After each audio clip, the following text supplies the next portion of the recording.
Okay, Itai, welcome in this video. We are going to race the Flanders Grand Prix this weekend. So I stopped by in your house because you welcomed me before this race. Thank you. You told me you start skating in 2010 about? Around 2007, 2008, that's when I started going into the speed skating. Yeah, okay, and we met about this moment. So you never basically really see how was the marathon scene before this.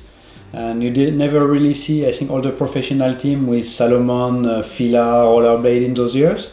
No, I was very lucky to meet most of the skaters during my year in the skating world, but sadly I didn't get the chance to race with them or against them or next to them. Okay, so what I propose you today is to get back in time a little bit.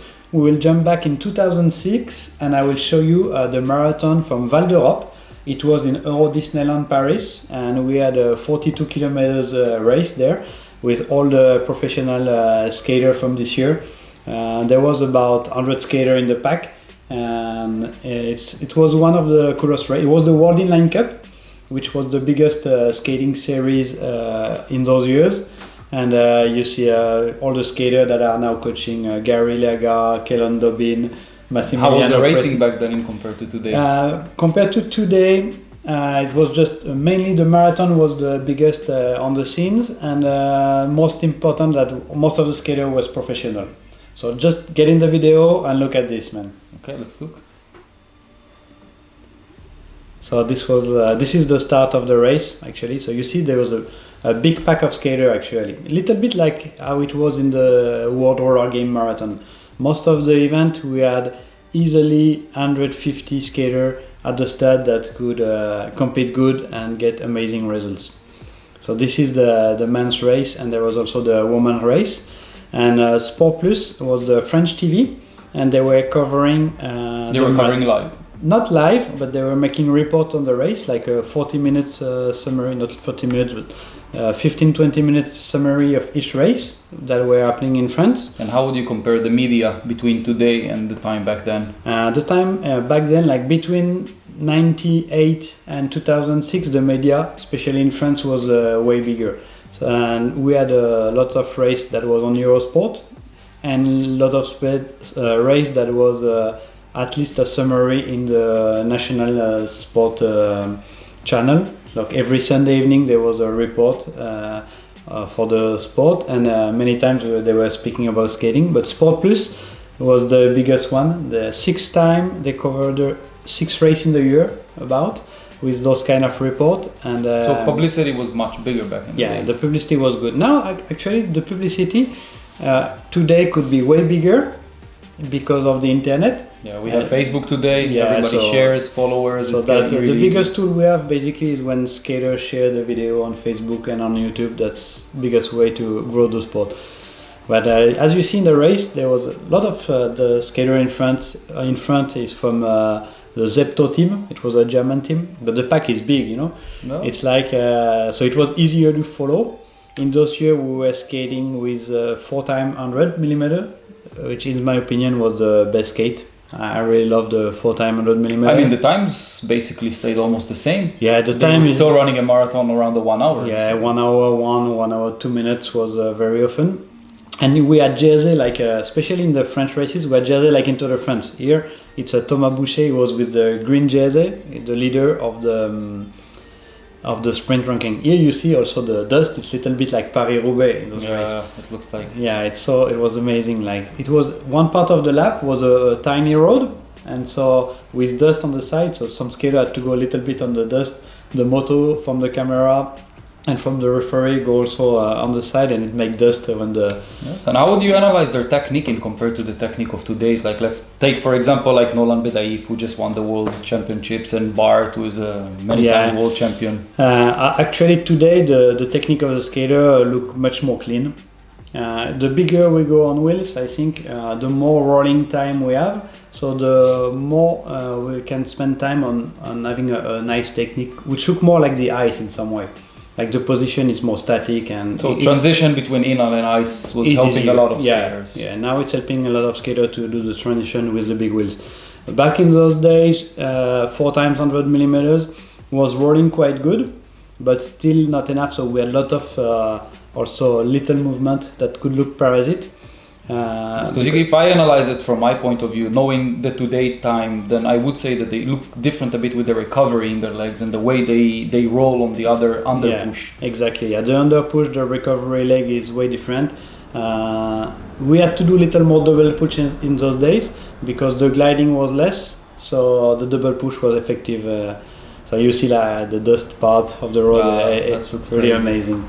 We had a breakaway skater from Switzerland and Mathieu Barrault from France skating for Team Levallois. And was those the days of the golden money lap in the World Cup, or was that in the different marathons where you had to have a bell for the lap, and if you get the lap then you get some prize money? Yeah, there was prize money on this race 3 or 4 times during the race. So you think we miss it these days in our races, the money laps? Yeah, and basically like in the Flanders Grand Prix, this will happen almost every lap. They do a little prize money lap for the 30k race Sunday morning, so that's amazing. That's the nice of this race. It's tradition. It's many years. Huh? Yeah, you see, I'm with the yellow jersey. So Salomon was yellow, but this year I was skating for Power Slide. I had blue skin suit with an amazing team with Alexis Quentin, Thomas Boucher, Kellon Dobbin.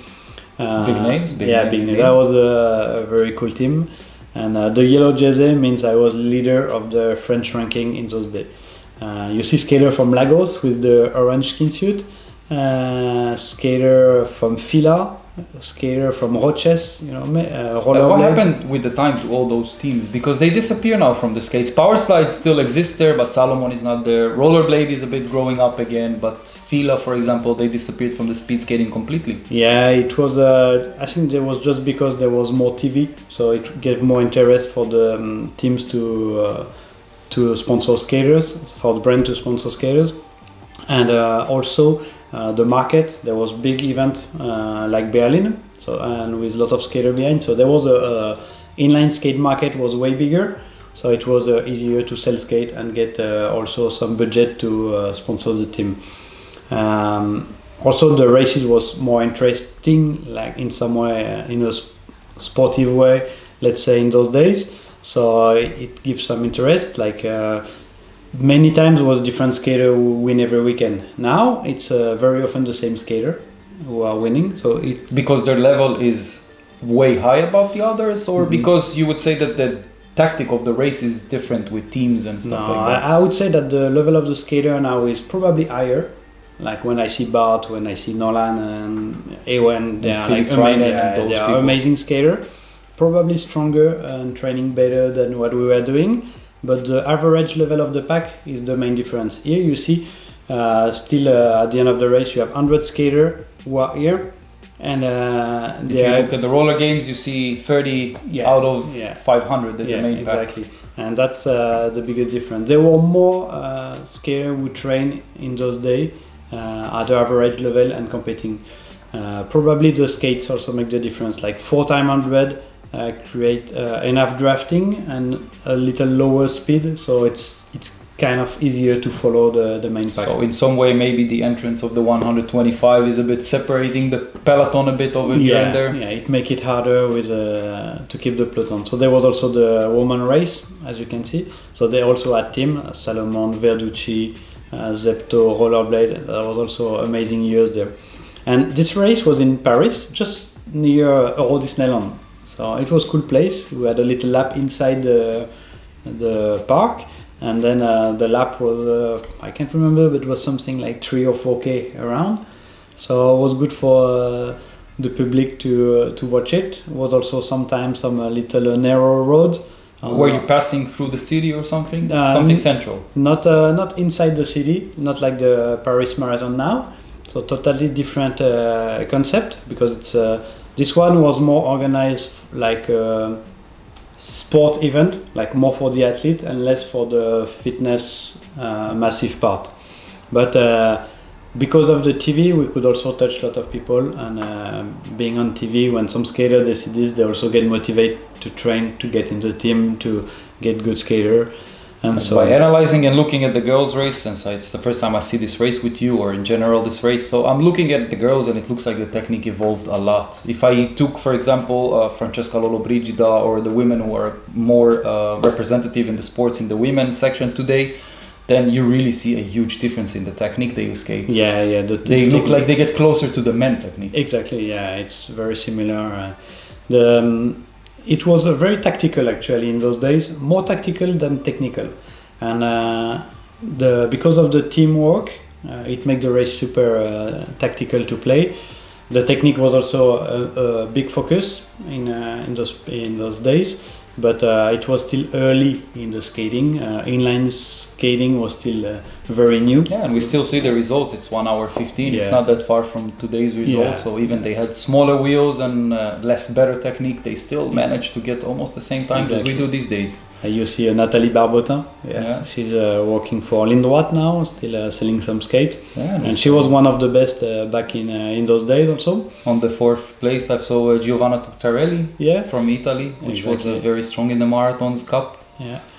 And you find skater like also Massey was in this race also. There was a breakaway. I think Chad was not. You see a lot of double push. I think it's Julien Soriso. Chad was still racing? Chad was racing, but not in this event. So here we had like 3 guys who break away. It's not very often. The pack is not far behind. We are like, you see, maybe 150 meters behind, but they are close to the finish. And you see Alexis Quentin is trying to come back also. Not far behind, and I think it's Alexis right behind with the power slide skiing suit, and the pack is maybe 200 meters behind, and this is the final straight line for the sprint here. So this guy is from New Zealand. He was skating from I don't remember the name of this team, maybe it's not Sport X, but it was from a shop from Switzerland, and he's a very good skater, but I forget his name, sorry. I spoke with him on Facebook not long ago, and amazing victory for him this day. Then the pack didn't saw the breakaway. I think they didn't forget, and it was a guy from Salomon, I think it was Massey Presti and Sergio Dan Fister, yeah. He's also commenting a lot about technique on Facebook sometimes, so amazing skater. You can still see Francesco Zangherini on the list there, our friends from World Skate, so they're still in the sport one way or another. That's good. It's important. Like I like to see that many of those names, they are still in the sport in a different area. Some are coach, some are working for federation and so on. So it's really cool to this. So here we have a little bit slow motion. Dan Fister. I think it was his biggest victory. Like when you win one of those races in those days, it was huge. Like it was World Inline Cup, French Inline Cup. That was the biggest sports series for inline we had in those days. It was just the end of the 4x 100 millimeters, and soon the 4x 110 would come. But it's nice to see that the pack finished with everybody together at the same time, and it was a very big pack. Out of 100 skaters, we could have seen that 60-70 ended up right behind the winners, which is exactly as you mentioned earlier, that it's looking good when the pack is doing such a pack work. Yeah, it was cool. Depend of how was the race. This one was kind of a flat race, so no big chance to break away. And that's it. So it was nice to show you this race. Thank you. And it's nice having you around. Yeah, we go maybe to Flanders Grand Prix now. Now we need to go to the Flanders. Thank you.